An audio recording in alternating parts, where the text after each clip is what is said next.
Hello प्यारे बच्चों, कैसे हो सभी। देखिए, चलिए देखेंगे आज आपने कितने क्वेश्चन सही किए। चलिए पहला क्वेश्चन देखते हैं। एक विद्यार्थी ने 600 में से 450 अंक प्राप्त किए, उसका प्रतिशत कितना है। A student scored 450 out of 600 marks, what is his percentage. देखिए, पेपर कितने अंकों का है, 600 का। कितने अंकों का, 600 का। प्राप्त कितने किए, 450, 450, 450 नंबर प्राप्त किए। परीक्षा है, एग्जाम है 600 नंबर्स का। परसेंटेज निकाल लेंगे तो गुणा करेंगे 100 से। 450 किस में से आए, 600 में से। जिसमें से अंक मिलेंगे वो नीचे रहेंगे, जितने मिलेंगे उन्हें ऊपर रखेंगे, गुणा कर देंगे 100 से। तो ये आपके अंकों का परसेंटेज निकलेगा। 6 से कटेगा 6 सत्ते 42 और 6 पंजे 30, यानी 75%। तो आपने कितने अंक प्राप्त किए, 75%। चलिए नेक्स्ट देखेंगे। Question number 2। दो संख्याओं का अनुपात, आवाज ठीक है ना। दो संख्याओं का अनुपात 3:4 है, उनका योग 56 है, बड़ी संख्या क्या है। The ratio of two numbers is 3:4 and their sum is 56, find the larger number. दो संख्याओं का अनुपात है 3:4, यानी 3:4। उनका योग 56, 56, जोड़ के कितना बनेगा, 56, यानी 56। 56 में 3 और 4 को जोड़ेंगे तो क्या बनेगा, 7। और 3 और 4, 3 और 4 में बड़ा कौन नंबर कौन है, 4, 4। तो 4 से कर देंगे मल्टीप्लाई। 7 अठे 56 और 8 चौक 32, 8 4 जा 32। तो आंसर क्या बनेगा, बड़ी संख्या बनेगी 32। अगर पूछा बड़ी संख्या बताओ, 4 से गुना किया। बोलता छोटी संख्या बताओ तो 3 से गुना करते। चलिए नेक्स्ट देखेंगे क्वेश्चन नंबर 3। एक कार 60 किलोमीटर प्रति घंटा गति से चलती है, 3 घंटे में कितनी दूरी तय करेगी। A car moves at 60 kilometre per hour, how much distance will it cover in 3 hours. Okay, 60 kilometre एक घंटे में तय करेगी, तो जितने घंटे होंगे उनसे मल्टीप्लाई कर देंगे। एक घंटे में 60 किलोमीटर, तो 3 घंटे में 60 गुना 3 मतलब 180 किलोमीटर। कार द्वारा तय की गई दूरी कितनी होगी, 180 kilometre. Total distance covered by car 180 kilometre in 3 our.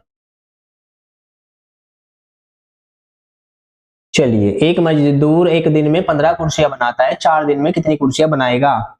एक मजदूर एक दिन में अगर 15 कुर्सियां बनाएगा, एक दिन में 15 कुर्सियां, तो 4 दिन में 15 गुना 4 करेंगे तो 60 कुर्सियां बनाएगा।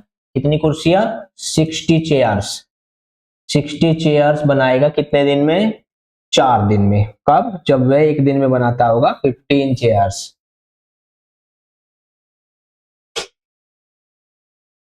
एक दुकानदार ने एक वस्तु 400 रुपए में खरीदी और 480 रुपए में बेची, लाभ कितना हुआ। A shopkeeper bought an item of 4 rupees 400 and sold it for rupees 480. What is his profit? 400 रुपए में खरीद कर अगर आप 480 में बेच दोगे तो कितने रुपए ज्यादा मिले, कितने रुपए ज्यादा मिले। 480 में से 400 घटाओ, 480 माइनस 400 इज इक्वल टू 80।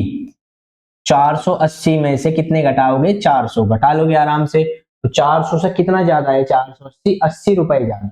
जितने रुपए ज्यादा है वही, सीपी से जितना ज्यादा होगा एसपी उतना ही प्रॉफिट होगा, और सीपी से जितना कम होगा एसपी उतना ही लॉस होगा। एसपी क्या है ये अलग से सीखेंगे।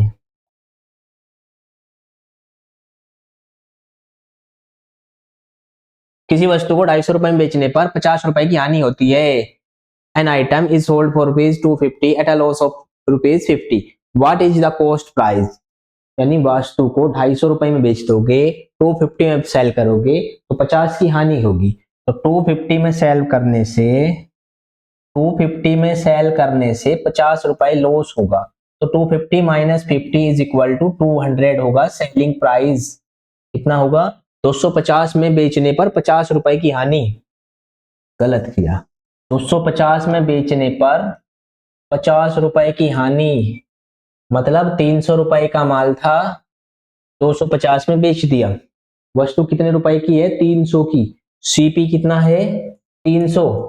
बेचा कितने में, एसपी सेलिंग प्राइस कितना है, 250। तो 300 का माल 250 में बेच रही, यानी आपको को क्या बताना था, क्रय मूल्य सीपी क्या बताना है, what is the cost price, CP का मतलब कॉस्ट प्राइस 250 300 300 से -50 250, तो 300 रुपए की वस्तु को 50 रुपए कम में बेच दोगे तो 250 में बनेगी ये वस्तु। 40 का 25% कितना है, 40 का 25%, 40 का 25% ऐसे निकलेगा, 25 से कटेगा 4 बार और 4 से कटेगा 10 बार, तो 40 का 25% होगा 10, कितना होगा 10, 40 का 25% ऐसे निकलेगा, किसी संख्या का जितना भी होगा ऐसे ही मल्टीप्लाई करेंगे, ऐसे ही डिवाइड करेंगे।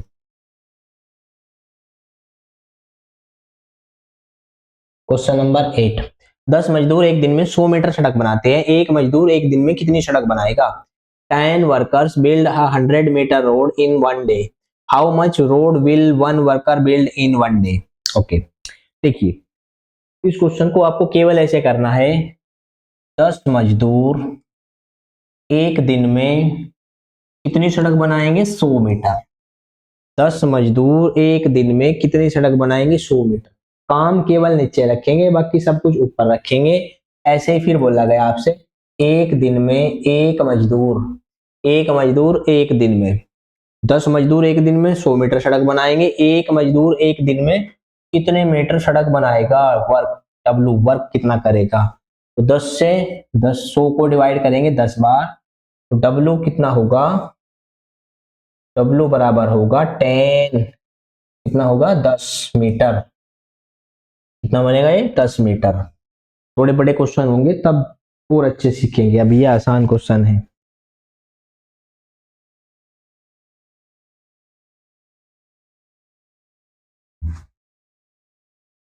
अस्सी किलोमीटर प्रति घंटा की गति से चलने वाली ट्रेन 2 घंटे में कितनी दूरी तय करेगी,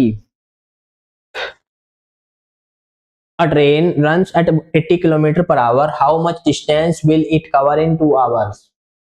देखिए एक गाड़ी 80 किलोमीटर प्रति घंटा कवर करेगी एक घंटे के अंदर, 2 घंटे में कितनी कवर करेगी 160, 80 मल्टीप्लाई 2, 80 को 2 से मल्टीप्लाई करेंगे यानी 80 into 2 is equal to 160 kilometre distance cover किया। ये स्पीड नहीं है, यहाँ पे स्पीड ये था, ये है डिस्टेंस 160 किलोमीटर, कितना डिस्टेंस कवर करेगी, कितनी यात्रा तय करेगी 160 किलोमीटर।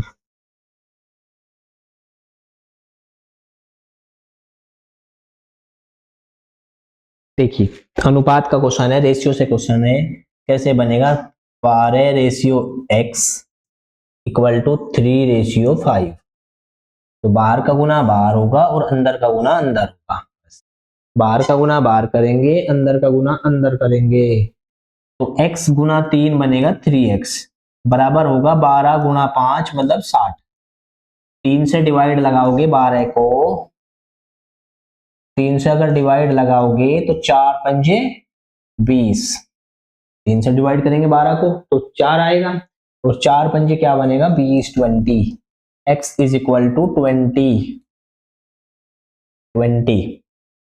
तो आंसर क्या बनेगा 20।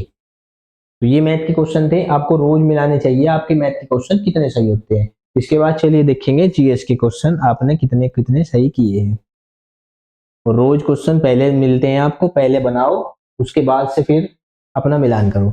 चलिए श्वेत क्रांति के जनक, तो श्वेत क्रांति के जनक है एम एस स्वामीनाथन। कौन है बच्चों, एम एस स्वामीनाथन। चलिए नेक्स्ट क्वेश्चन देखेंगे, इसरो की स्थापना, इसरो की स्थापना बताएंगे कब हुई थी, तो बच्चों इसरो की स्थापना कब हुई, when was the ISRO established, it's established on 15 August, 15 August and 1947। कब हुई थी स्थापना इसरो की, 15 अगस्त 1947 में। चलिए नेक्स्ट देखेंगे,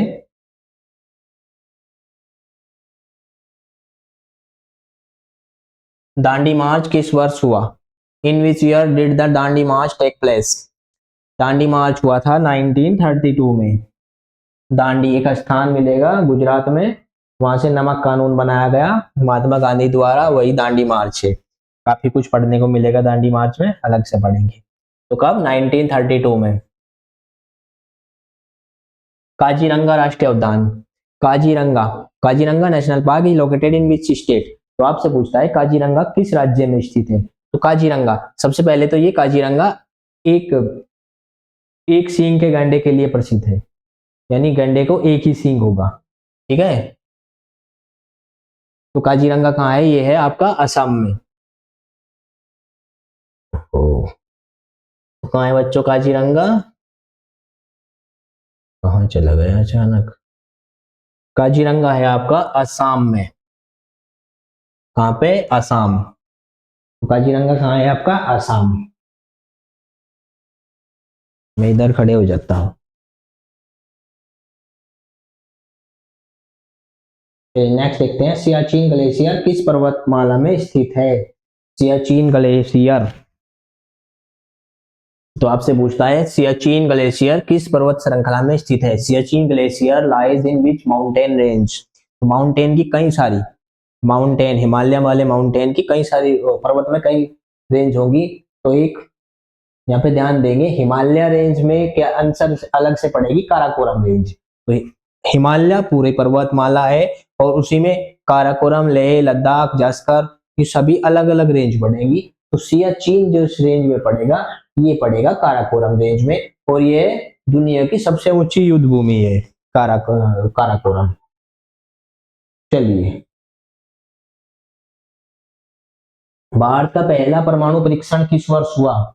तो ये होगा 1974 में। 1974 पोखरण, गुजरात में पड़ेगा पोखरण। कहाँ पे होगा? 1974 पोखरण में। इंदिरा गांधी पीएम रहेंगी इस समय।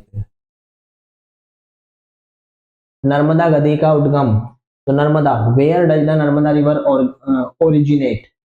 नर्मदा नदी कहाँ से निकलेगी? तो नर्मदा नदी जैसे गंगा नदी कहीं से निकलेगी, ऐसी सभी नदियां कहाँ से निकलेंगी? तो सभी नदियां पहाड़ पर्वत से निकलेगी, माउंटेन से निकलेगी।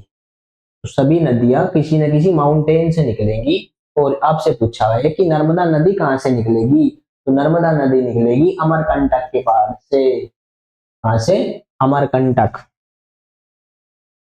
अमरकंटक से निकलेगी नर्मदा नदी। चलिए नेक्स्ट देखते हैं, भीमबेटका गुफाएं किस राज्य में है? तो भीमबेटका की गुफाएं हैं आपकी मध्य प्रदेश में। कहाँ होंगी ये? एमपी में। गुफाएं अलग से पढ़ेंगे, कौन सी गुफाएं कहाँ पे है। भारत का राष्ट्रीय जलीय जीव, तो what is the national aquatic animal of India? राष्ट्रीय जलीय जीव है बच्चों डॉल्फिन। क्या है? डॉल्फिन। भारत का राष्ट्रीय जलीय जीव कौन बनेगा? डॉल्फिन। गंगा की डॉल्फिन 2009 में राष्ट्रीय जलीय जीव घोषित किया गया। भारत का सबसे बड़ा मरुस्थल, तो कई बार आ चुका है क्वेश्चन, ये है आपका थार मरुस्थल। कौन सा मरुस्थल? थार मरुस्थल, थार डेजर्ट, जिसके नाम से निकल दी थार गाड़ी। रीजनिंग के क्वेश्चन देख लेंगे अभी।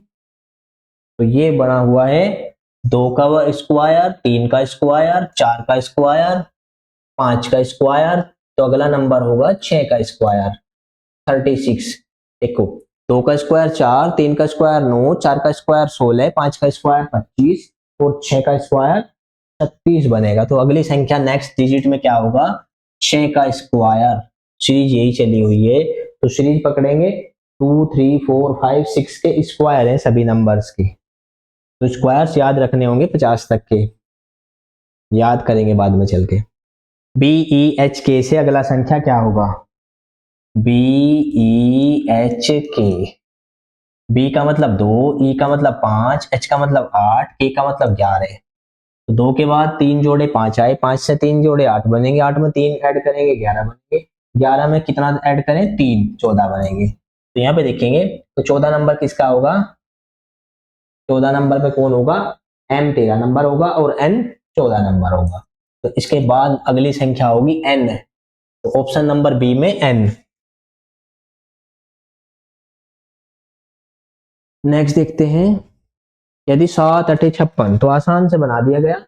7 into 8, 7 multiply 8 अगर 56 है, रीजनिंग में थोड़े लॉजिक अच्छे लगते हैं, यहाँ पे नहीं लगाया तो कोई बात नहीं। 9 6 या 54, तो आंसर क्या बनेगा? 54 बनेगा।